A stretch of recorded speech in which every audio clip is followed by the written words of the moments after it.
We are back. It's Coast to Coast Rugby again. We exist. This life. How did you enjoy your tiny break, Ella? Well, yeah, exactly. With the Olympics, it was certainly tiny, but I feel a little bit refreshed. But we were saying earlier, I don't know if we're at all-time peak excitement for the Rugby Championship, are we? And it seems to be something that many fans are kind of contending with, feeling a little bit fatigued might be the word. Yeah, it's been a long season. And, do you know, I don't think it helps that the opening two matches feel quite one-sided. I think if New Zealand and South Africa were playing each other, there'd be a lot more hype around it. But we've got time to build up to that. That would have been an amazing way to open All Blacks Springboks at Eden Park to open the 2024 Rugby Championship. Someone get talking to the schedulers. Oh, Can you gosh. imagine? Yeah, as it is, those of us in the Northern Hemisphere, if we want to watch Australia, we've got to get up at like 5:30 on Saturday morning. So not the best start. Well, that's what it's been like for all my Kiwis and Aussies will know getting through these Olympics. It's been 4 a.m. wake-ups, 3 a.m. wake-ups, or like when the Blackfin Sevens were playing in the finals, it was a 1 a.m. semi-final and then a 5 a.m. final. So it was such an awkward time of, do I go to sleep in between these or do I just stay up, like the adrenaline? So yeah, no, I think the Northern Hemisphere, it's your turn. What was the reaction like to the gold medal then for the Black Ferns? Oh, so pleased. I think mainly because we had a number of legends, well, two in particular who were finishing, and Portia Woodman-Whitcliffe and Tyler King, two of the greats of sevens, one of the absolute greats of all rugby. So just to be able to send them off that way was so special. And they really are, I think, in my eyes, New Zealand's greatest ambassadors for rugby. The way they carry themselves with such grace, but also humor and lightness, but also their skill is outrageous. Super proud. I think everyone was so happy that was our first medal, and it was a gold. Yeah. Not a bad way to finish your career, I suppose. But yeah, the rugby juggernaut moves on. We've got you taking shots at the Rugby Championship and their Instagram account, by the way, before we start. Look, here, let me just say, that was the Instagram reel I initially made that I put out was the mild version. I did another version that was a little bit more scathing. My partner was like, are you really sure you want to put that out there? But look, it comes from a place of, this is one of the greatest rugby competitions in the world. It has some of the most successful rugby nations, some of the most iconic brands. There is no excuse for it having 20,000 Instagram followers compared to 1 million on the men's Six Nations. So I just want us to be better, and I want us to tell our story better, and I will keep going until someone at SANZAAR addresses whatever is happening on the Rugby Championship Instagram, because it's embarrassing. Yeah. And that's what I'll say. Look, but like you say, it is crazy. Like, it should at least be on a par with the Six Nations. Like, it's got the two most successful international rugby teams ever in it, and it just seems mad.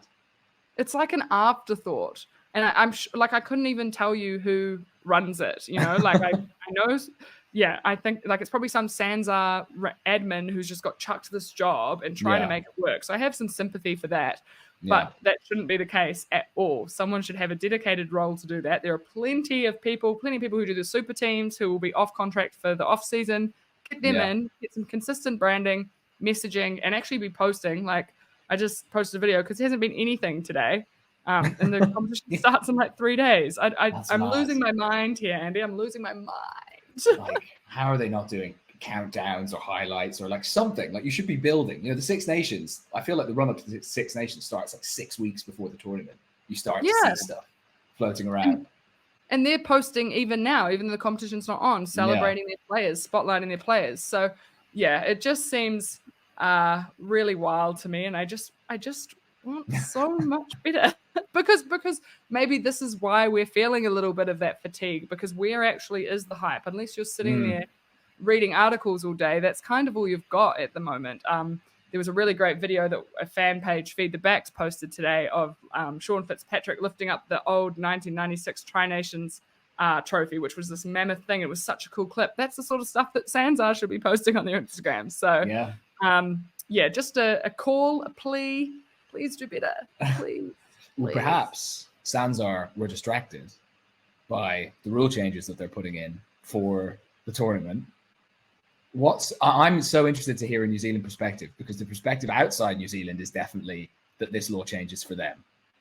Yeah, which cannot be true, right? in actuality, I get that, you know, New Zealand is always the team who is wanting to like speed up the game more, bring in fatigue, and has also got the issue of, we are fighting for eyeballs. We know that we need to make the sport a compelling product for people, and that's what we as a nation are grappling with, and so that's going to reflect in the type of ideas that we like.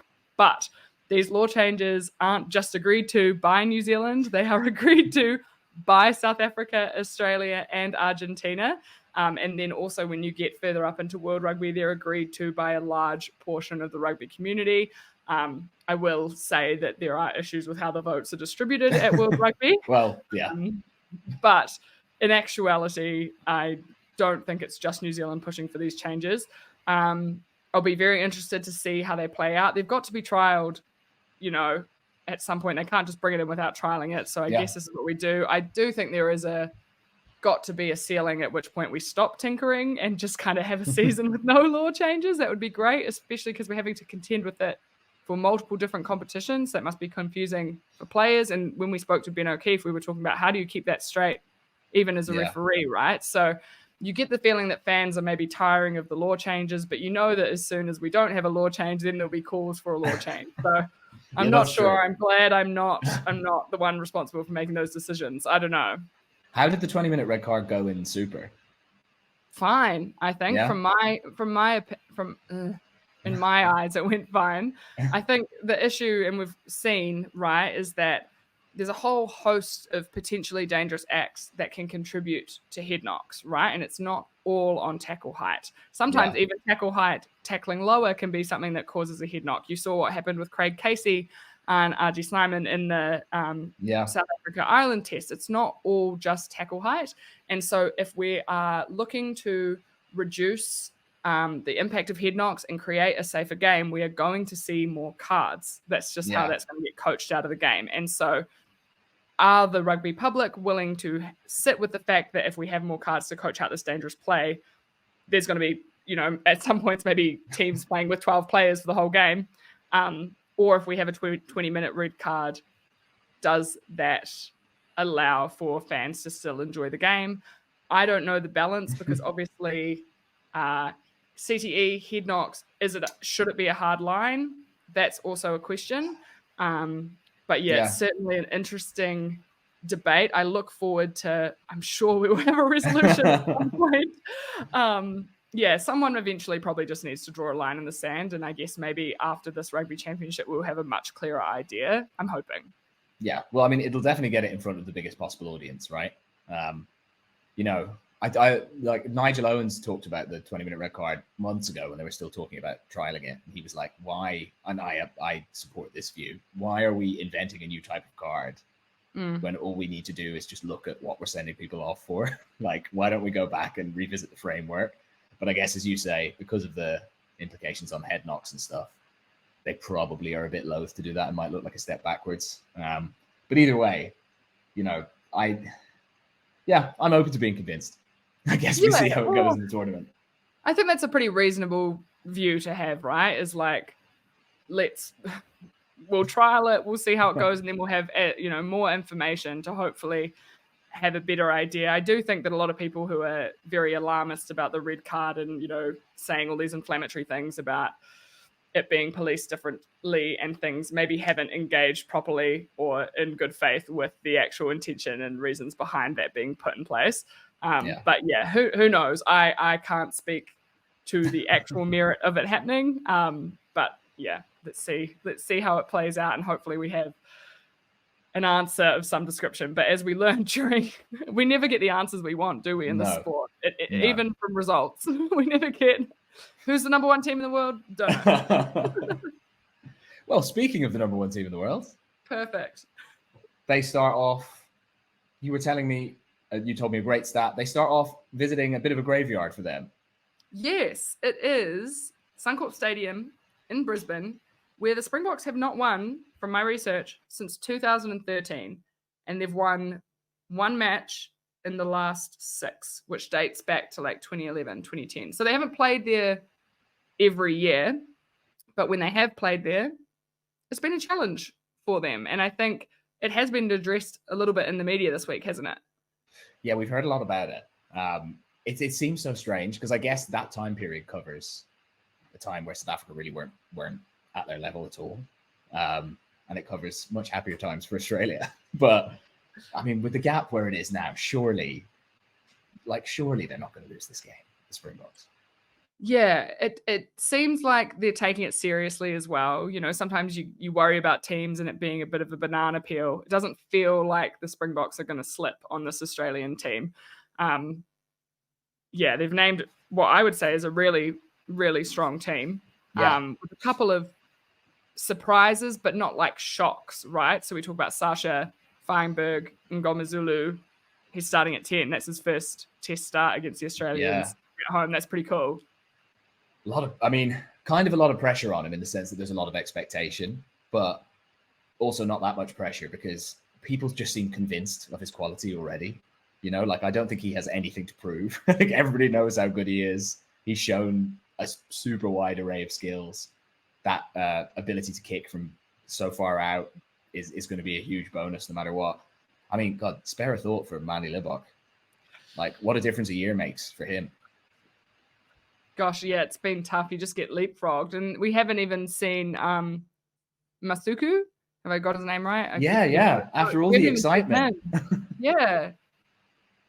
So it'll be I feel like it'll be very interesting to see how Sasha goes. I feel like he's going to go well. I'm excited to see what else he can show and what he can do with more time in that seat, also from a starting position. And look, Andre Pollard on the bench isn't a problem at all. That's a very great prospect for them to have deep into that game, right? Yeah, massively. And like, you sort of feel like the only thing their backline is really missing is like a 10 who can also kind of is a carry threat, right? Like because we saw against Ireland, like he's got a sidestep on him in Ngomazulu. Like he can beat players. And if you've got that evolving Tony Brown inspired attack and you've got a 10 that defenses are worried like, well, we can't just let him go through. Like it's going to add a whole new level to the way they attack. It's a scary prospect. It's quite frightening, and especially I guess being an All Blacks fan, knowing that we're facing them, you know, deep into this competition when they've had more time together, more consistency, more games. Who knows what kind of an outfit the Springboks are going to be by the time we get to them in South Africa. It's terrifying. I mean, if they've got that 6-2 option, regardless of whether it's Pollard who starts or Sasha who starts, you can tailor your game plan based on who you're playing. You can try and keep it tight. You can try and play knockout rugby, or you can try and open things up a bit more. But I mean, I'm intrigued because I just haven't seen that much of Ngomazulu. Like when he's played for the Stormers, he hasn't played 10 for the most part. So yeah, I'm just intrigued to see how he goes in what is a pretty high pressure environment. Not that he seems like he'll be fazed by it, but just that it's a difficult job, right? To come in and just start running the team. So yeah, super excited. And it's also, when you talk about pressure, it is a sold out stadium in Australia, which is super cool. So, you know, the Aussies will be up for it. Do you think, is it surprising that it's sold out for a team that's been, you know, through the wars over the last 12 months now? Yeah, kind of. But then it is the world champions visiting, right? People will want to have a look at South Africa. But our friend Finn Morton had a great stat on Twitter. It's the first sellout since the last Lions tour, which is mad. So it does show you where they've been, like the fact that they haven't been able to do that since then.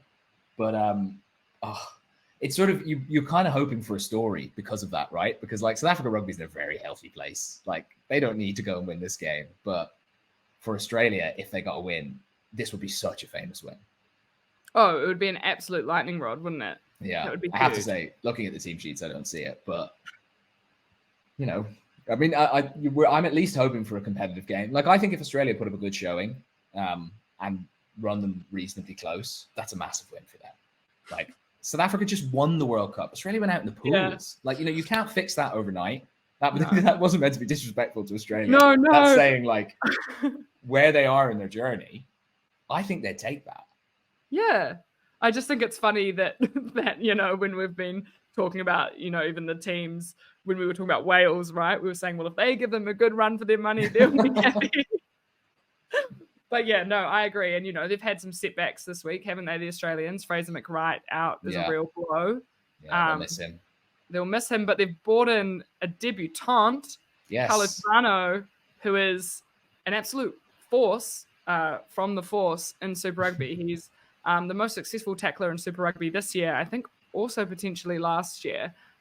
So I think he's got a bit of kind of the fan excitement going. People are really keen to see how he goes. And we see the return of Dalgunu as well after that red card. I think people were surprised not to see Corin Betty after he got called into the squad. Yeah, I mean, I was expecting to see him there. It feels like if you call him in, it's because you want him to start. Having previously said you're not going to have players based abroad, but I guess he's not ready. Yeah, probably not enough time. Also a notable absentee, no Nick White, which I feel like the Springboks would be annoyed about. Yeah, I think I don't know if the team would have cared. I know the fans would have loved to have seen him in there again. That was a great little subplot while that was running. What is the Rugby Championship without Nick White, honestly? And if we just, I think a couple of other players that maybe we didn't touch on, or positions for the South Africans, Moster, obviously. Yeah, Moster out. Broken leg, I think, right? Yeah. So we're seeing, I guess, a little bit of tinkering around parts of the second row, back row. Yeah, because there's rumors swirling around that Snyman, who's in the starting team, that he's actually not fit, and that we might see one of the hyphenate players in the forwards take a position in the second row, like maybe Dixon. I saw someone saying PSDT. I don't think he's played in the second row for a long time.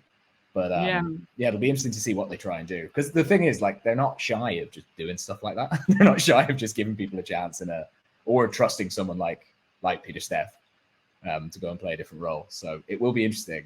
I wonder how much of it's just mind games as well. Like, could they just when they take the field on Saturday, could it just be with the exact team we were expecting? It's hard to say. I love that that's always just, sitting on your shoulder. It's like, well, it could be that.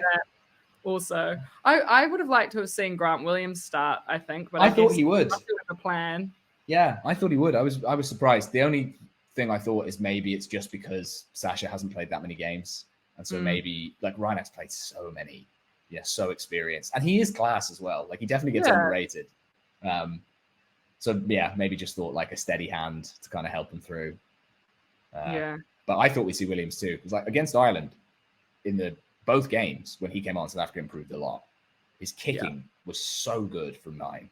And he's just got that extra, I suppose, Reinach's rapid as well. So you've got pace either way.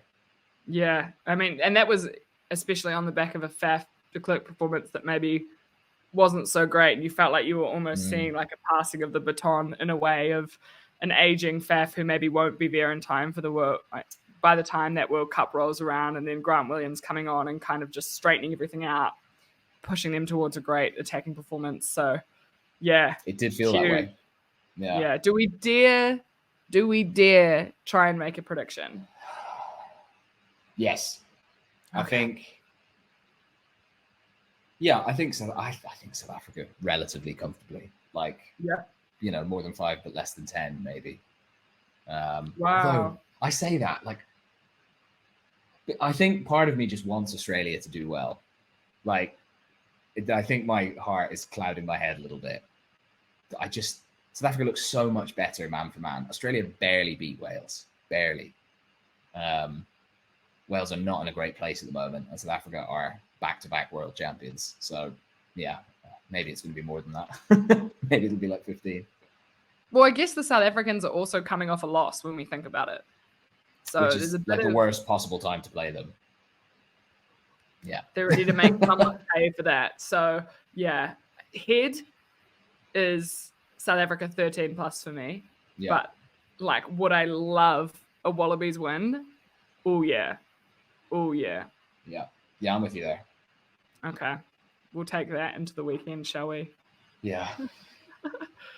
So, on the other hand, another rematch. Well, no. Oh, you might have to cut that out because that was terrible. Sorry. That's all right. If we look to Argentina All Blacks, which is a rematch of the semi-final from the Rugby World Cup, but you get sort of a similar feeling, don't we? Oh, yeah. About the matchup. Yeah, like I don't like Argentina's chances very much. I made a video about the All Blacks team this morning, and I was thinking, it's like, you look at that Ian Foster tenure, and it was bookended with those two results against Argentina, right? Like the loss, which was like the world is ending, and then absolutely smashing them in the World Cup sort of felt like, well, that's how it should be. And I know there were some batterings in between as well, but those games didn't feel so significant. And then it seems kind of fitting that for Razor, it's like, all right, well, how are you going to go against them? And I don't think they're going to struggle. No. I mean, in fairness, if we're talking about Suncorp Stadium in Brisbane being a bit of a bogey for South Africa, Sky Stadium in Wellington is a bogey for New Zealand. I was saying the other day, it's like the anti-Eden Park. We've actually not won there since 2018. Wow. Yeah, we beat France in 2018. Before that, we lost to the Lions. Then we had 2 draws, one against Australia, one against the Springboks. There was another loss in there that I can't remember, and then the loss against Ireland in 2022. I'm stunned that New Zealand would have that kind of record at any venue. I can't believe that.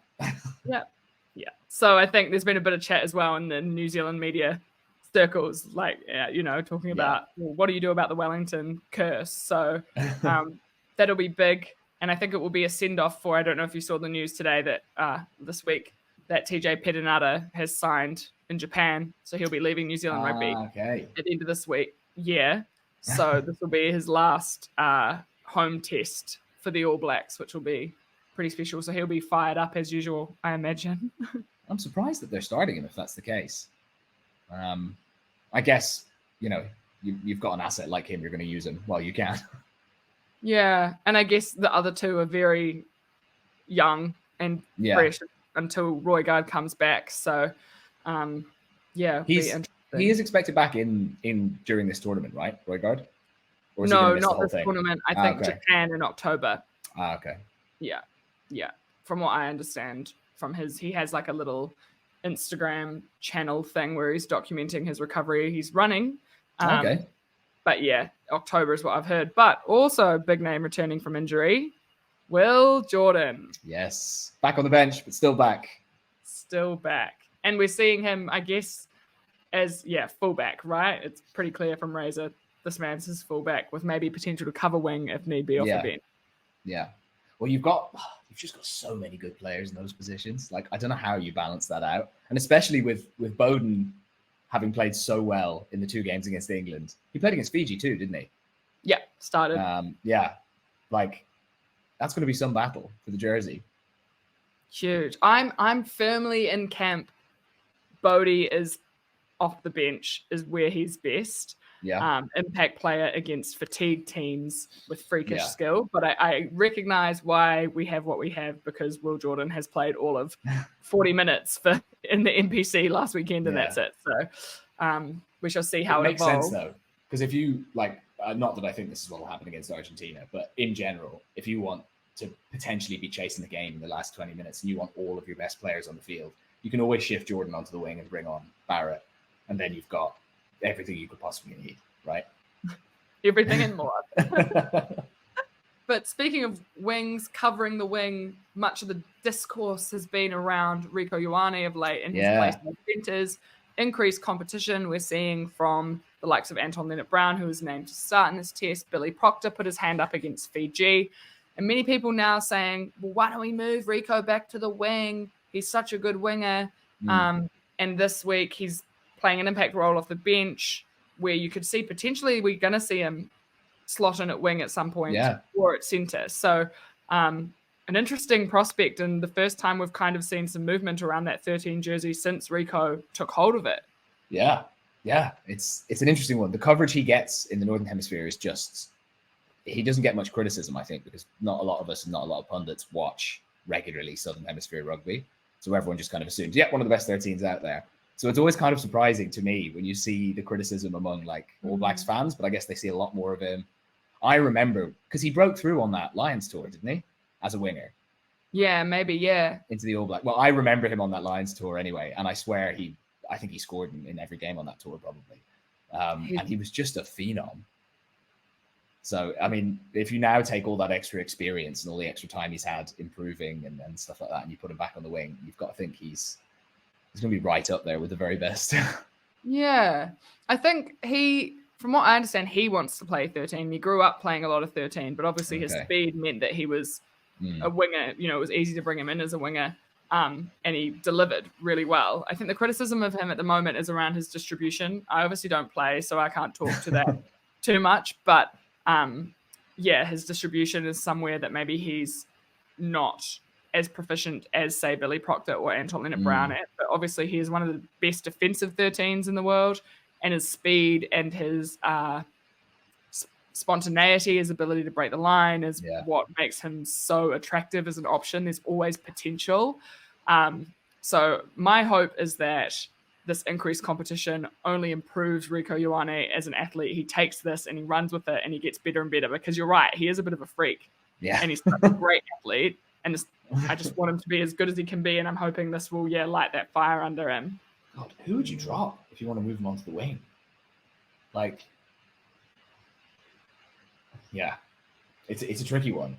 You know, it makes me think about, and I'm not I'm not trying to do a direct comparison here because I know that'll upset people, but one of the big strengths Damien Penaud has playing for France is it feels like he has a center skill set, and he pops up in the line all the time, and he, like, a lot of the time he doesn't feel like he's playing on the wing. He feels like an extra back in the centers, and I wonder if Ioane could give you that same, like, multi-threat, like just popping up all over the place. But thinking about it, the All Black wingers do that anyway. Like, Talea does that anyway.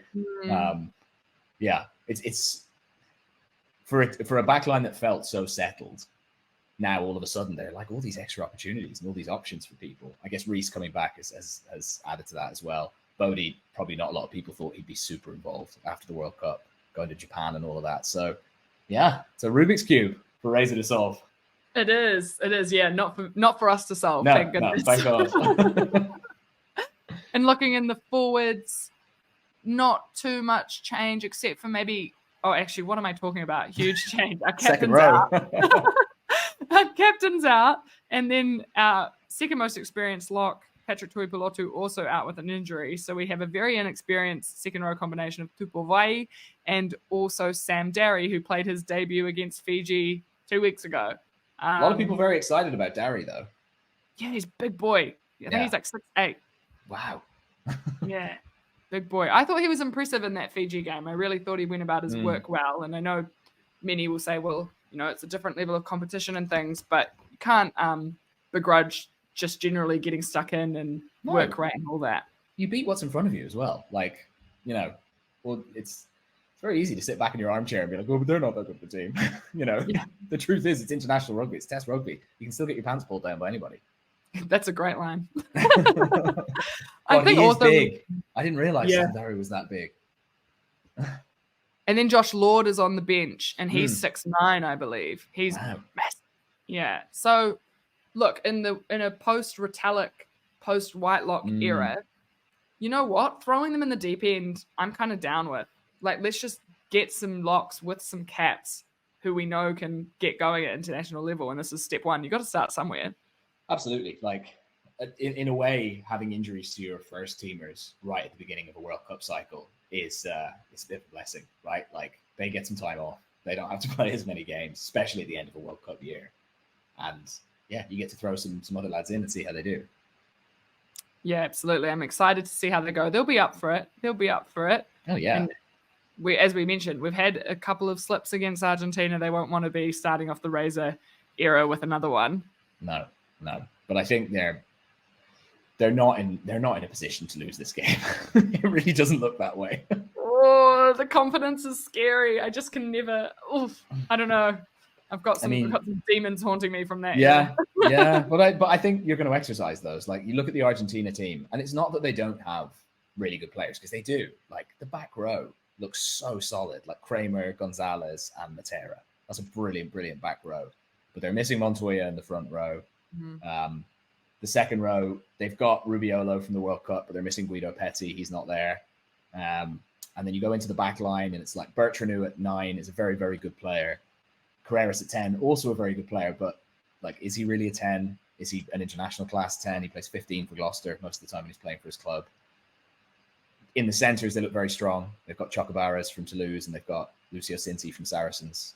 And then the outside backs, they've always got some danger, right? Like Mateo Carreras is amazing. In that semi-final against New Zealand, I thought there was probably only 2 or 3 Argentina players who put their hand up and looked really good. He was one of them. But, you know, they don't have a second playmaker at 15. Like they've got Juan Cruz Malia. He's of Toulouse, a brilliant player, but more of a finisher probably than a second playmaker. So, you know, it'll be interesting to see how they go. I can't imagine that. Like, I reckon Contepomi he will have a plan, right? He'll have tried to cook up some master plan in the background. A very intelligent coach, a really good coach. But it's a huge ask for them. And they didn't look particularly good in those 2 summer tests against France. You know, they lost the first one against the French B team, and then they managed to win the second one. But everything that happened off the field in between 1 and 2, I think France were always going to lose that second game. So, yeah. I think it might be a long day for them. That's what I'm hoping, but I just can never be fully confident because we've lost that feeling of security we used to be so blessed with. Yeah. But how cool that we've got 4 coaches in this rugby championship and 3 of them played international rugby against each other with Contepomi, Razor, and Rassi. That's pretty wild. That is amazing. I'm sure somebody will do a totting up. I mean, to be fair, poor old Felipe. I doubt he got much change out of the other 2. But yeah, that is a great That's the start. type of stuff. That's what I need the Rugby Championship account to be posting. Yeah, that's the kind of stuff we should be hearing about. All the data. Yeah, exactly. It's all there. Another idea that I've just given you for free. Seriously. Okay, so if we dare to make a prediction, I'm going to say All Blacks by less than 12, just because I have to. I'm a humble Kiwi at heart. I think it'll be more than that. Like, I think they win by 2 scores easy. Wait, let me check something before we confirm this, because Wellington, notoriously horrific weather. Oh, okay. Stadium. Let's just quickly check the weather forecast, because I think that actually could play a role. Oh, sorry, everybody. Please pause. Yep, I'll even dead air. myself. Oh, Saturday. A few showers, clearing in the evening, southerlies easing in the morning. So cold and wet. At least the ground will be wet. Well, maybe that pulls it in a little bit. But, you know, New Zealand's thing has always been, even in bad weather, really good basic skills. And that is enough to beat you. And screw it. I still think they'll go 2 score win. Okay. It's on record. It's on the internet. Yeah, you can't get rid of it now. Any other final rugby championship thoughts, feelings, concerns? Commiserations to Samoa fans for another installment of this disaster. So I wanted to make a video on it yesterday, and then I was like, I actually don't know anything about this. And I went and did my research. And like, how can you be Prime Minister of Samoa and also in charge of the union? That can't be right. Yeah. And as the Prime Minister, Samoan people who have a lot to say about that Prime Minister. So yeah, to the internet, everyone, like, I know World Rugby should be doing much more to support Tier 2 nations and the Pacific Islands in particular. But in this particular instance, maybe talk to a few Samoan people about the particular person in charge of the rugby union, because it seems like there has been some real mismanagement of funds and some corruption, and it's very unfortunate for all the Samoan fans and all the Samoan players that they now have had to pull out of their northern tour, which is just gutting in terms of development for them. Yeah, like you say, World Rugby they've not been, what's the word? They haven't been tight with money for Samoa. Like, they've given them money. The money just keeps disappearing. So what can you do?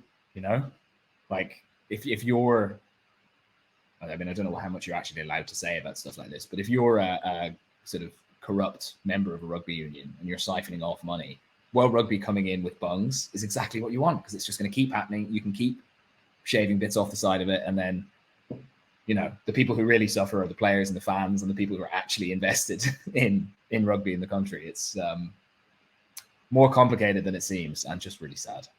Yeah, and that's just from seeing kind of the internet discourse. Encourage everyone to actually read the article on Radio New Zealand that goes into it, because it's a lot more nuanced than it first seems, and I think maybe the graphics that went around didn't quite tell the whole story. But really awful news for Samoan players. But hopefully, I know the Pacific Nations Cup kicks off soon. Yes, and they will definitely be in because World Rugby are paying for them to play. So it will happen. It will happen. And that will be a good tournament as well. I'm really annoyed. Fiji are playing Samoa the week after I'm in Fiji. I would have loved that would have been amazing, yeah. I know, really annoying. But fingers crossed that there's some sort of solution to this situation for the Samoan players moving forward. And for a bit more background, Squidge has a video on it where it's a musical because the story is so sad. I watched that again last night. I would definitely highly recommend checking that out. It's awesome. Plug. Cool. Shall we leave it there? I think we've covered a lot of ground. We have. We've done well for supposed waning enthusiasm. Yeah. I feel like we've delivered pretty well. Yeah. I enjoyed all of 3 days off of TikTok, and now we're back at it again. The grind never stops. Never stops.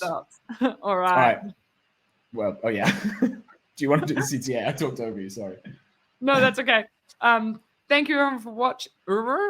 Thank you everyone for watching. We'll be doing coverage, hopefully one video a week of the Rugby Championship, debriefs, gossip, the whole thing, scandals. I'm sure there'll be some. But like, subscribe down below. Check us out. We're both on TikTok as well. That's from me. Yeah.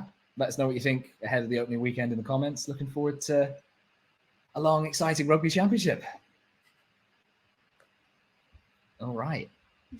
A long, exciting Rugby